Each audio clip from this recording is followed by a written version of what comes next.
Shalom, Ibu Bapa, Saudara-saudari yang terkasih dalam Tuhan kita Yesus Kristus. Selamat bertemu dalam perenungan firman Tuhan pada kesempatan hari ini. Nas yang berdasar pemberitaan firman Tuhan dan menjadi perenungan bagi kita bersama diambil dari kitab Perjanjian Baru, Kisah Para Rasul pasal 27 ayat yang ke-39 sampai yang ke-44. Dengan perikop kapal terkandas. Ibu Bapa, saudara-saudara yang terkasih dalam Tuhan kita Yesus Kristus, Shalom. Pada umumnya, orang-orang percaya dan orang-orang Kristen mengenal sosok Rasul Paulus, di mana ia ada termasuk salah satu tokoh Alkitab yang sangat-sangat terkenal, baik karena tulisan-tulisannya maupun karena cara hidup dan pelayanan yang ia lakukan. Ia dikenal karena cara hidup dan pelayanannya setelah ia mengalami perjumpaan dengan Allah dalam perjalanannya menuju Damsyik. Dan peristiwa itu menjadi perjalanan awal Rasul Paulus mengabarkan kebaikan Tuhan dengan cara hidup yang benar dan mengajar orang-orang banyak. Nah, Ibu Bapak, saudara-saudari yang terkasih, nas kita pada hari ini juga berbicara tentang Rasul Paulus yang berada di kapal yang berlayar di lautan Adria. Nah, kapal yang mereka gunakan pada saat itu terombang-ambing di tengah lautan akibat dari badai yang disebut angin timur laut. Dan orang-orang yang berada di kapal itu berjumlah 276 jiwa, termasuk para tahanan, para prajurit, dan juga Rasul Paulus. Ada banyak hal yang mereka lakukan agar kapal itu tidak tenggelam. Yang pertama adalah mereka memasang alat penolong di badan kapal. Dan yang kedua, mereka membuang sebagian muatan agar kapal itu menjadi ringan. Tetapi hal yang mereka lakukan itu tidak membuat mereka tenang. Malahan membuat mereka semakin takut dan khawatir.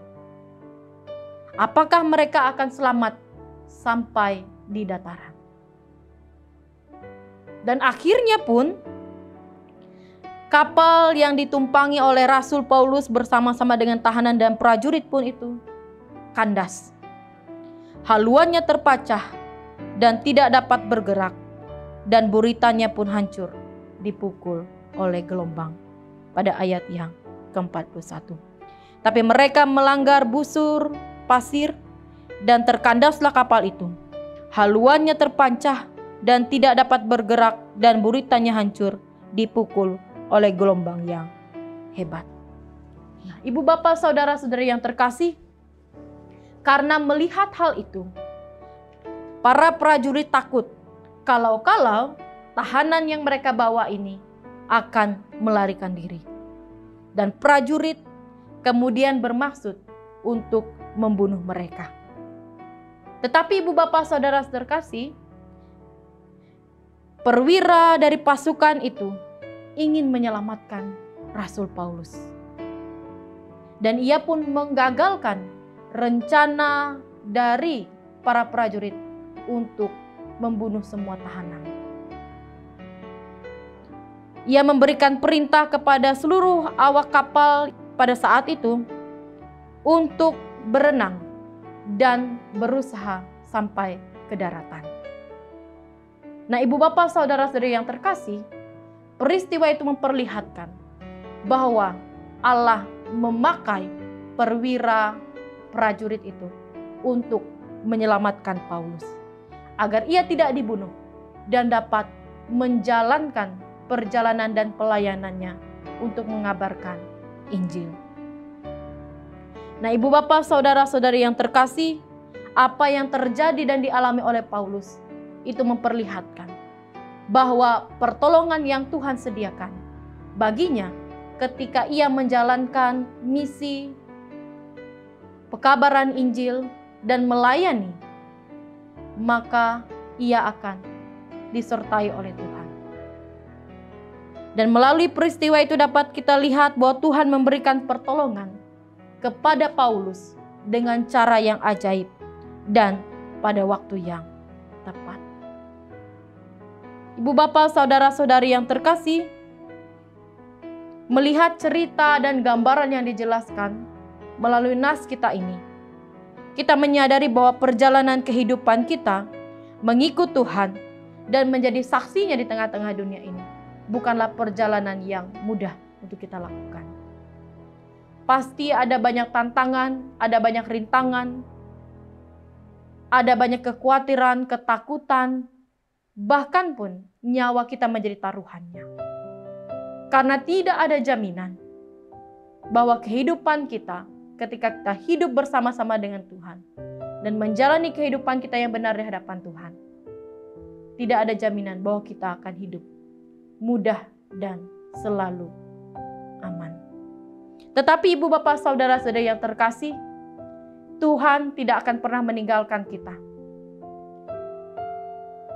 Perjalanan pelayanan yang dilakukan Rasul Paulus dan peristiwa yang dia alami menjadi gambaran bahwa pertolongan Tuhan tidak akan pernah terlambat. Dalam apapun situasi keadaan dan kehidupan kita, ketika kita mengalami masalah, kita mengalami persoalan, pergumulan, maka Tuhan akan memberikan kekuatan agar kita dapat melewati semuanya itu. Karena Tuhan tidak akan pernah meninggalkan kita seorang diri dalam setiap kehidupan kita. Nah, ibu bapak saudara-saudari terkasih yang perlu kita renungkan bersama, ketika kita menjalani kehidupan kita di dunia ini, apakah dengan setia kita mengandalkan Tuhan dalam kehidupan kita? Apakah dengan setia kita memohon dan berharap kepadanya untuk tetap memampukan kita menjalani setiap kehidupan kita? Dan kiranya kita boleh bersama belajar dari apa yang dialami oleh Rasul Paulus. Ketika ia mengalami kesulitan, Tuhan dengan setia memberikan pertolongan baginya. Kiranya Tuhan memberkati kita dan memampukan kita melakukan firman-Nya. Amin. Mari kita bersaat teduh sejenak. Kita akan bersama-sama masuk dalam doa. Kita bersatu dalam doa. Kita berdoa. Mengucap syukur senantiasa ya Tuhan atas setiap anugerah yang selalu Engkau berikan dalam kehidupan kami. Begitu banyak hal, begitu banyak kebaikan yang senantiasa Engkau anugerahkan dalam kehidupan kami. Engkau memberkati dan memampukan kami menjalani setiap aktivitas dan kegiatan kami. Dan pada saat ini, kami masih diberikan kesempatan untuk menikmati berkat Tuhan, yaitu nafas kehidupan. Bapa dalam kerajaan sorga, kami telah bersama-sama mendengarkan sebagian dari firman-Mu. Kiranya firman Tuhan ini tidak berlalu begitu saja, melainkan menjadi kekuatan dalam kehidupan kami. Ketika kami mengalami masa-masa sulit dalam kehidupan kami yakin dan percaya bahwa kekuatan yang daripada Engkau akan senantiasa memampukan kami, dan pertolongan daripada Tuhan tidak akan pernah terlambat datang menghampiri kami. Kami mengucap syukur ya Tuhan atas pemberitaan firman Tuhan yang senantiasa selalu dikumandangkan melalui media sosial. Kiranya senantiasa benih-benih firman Tuhan akan diberitakan bagi setiap orang yang mau menerima dan percaya. Kiranya Kau memberkati sidang jemaat-Mu ya Tuhan dimanapun berada. Kau memberkati keluarga mereka, memberkati rumah tangga mereka, memberkati masing-masing pribadi mereka, memberkati anak-anak mereka, dan usaha dan pekerjaan mereka senantiasa akan Tuhan berkati. Sehingga kehidupan jemaat Tuhan akan senantiasa diberkati dan menjadi berkat bagi sesama. Mampukan kami senantiasa untuk terus menjadi saksi Tuhan di tengah-tengah dunia ini, dalam tingkah laku dan perbuatan kami, dalam perkataan kami, dalam cara hidup kami yang benar di hadapan Tuhan. Doa dan harapan kami yakin Tuhan akan senantiasa memberkati kehidupan kami. Dalam Yesus Kristus yang menjadi Tuhan dan Juru Selamat kami. Amin.